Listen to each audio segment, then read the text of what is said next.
Isomo ryo mu gitabo cy'umuhanuzi Ezekiyeli.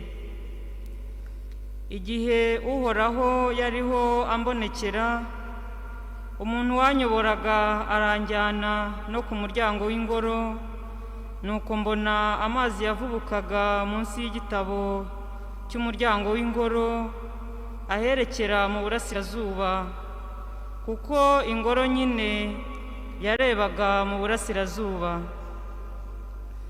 Ayo mazi yatembaga agana iburyo bw'ingoro, akanyura mu majyepfo y'urutambiro. Uwo muntu aransohokana anyujije mu irembo ryo mu majyaruguru, antambagiza aho hanze kugeza ku irembo ryarebaga mu burasirazuba. Ndebye mbona ya mazi atemba agana iburyo.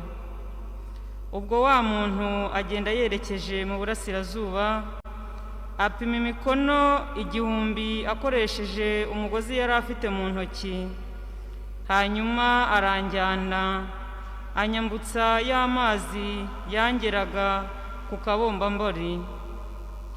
Arongera apima indi mikono 1000, ari nako anyambutsa ya mazi yangeraga noneho mu mavi. Arakomeza apima indi mikono 1000, anyambutsa ya mazi yangeraga mu rukenyerero. Hanyuma apima indi mikono 1000, noneho ya mazi ababaye umugezi nagishoboye kwambuka, kuko amazi yari yiyongereye aba maremare, aba mbese uruzi rutavogerwa. Nuko arambwira ati, mwana w'umuntu, urabibonye se? Hanyuma aranjyana no ku nkombe y'umugezi. Igihe mpindukiye mbona ku nkombe zombi z'umugezi hari ibiti byinshi cyane.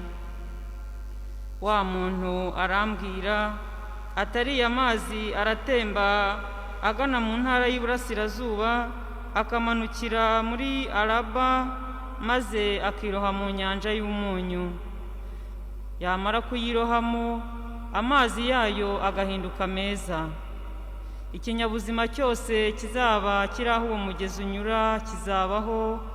Amafi azaba menshi cyane, kuko aho ayo mazi yinjiye ayahasanze aba meza, n'ubuzima buzasagambe aho umugezi uzanyura hose.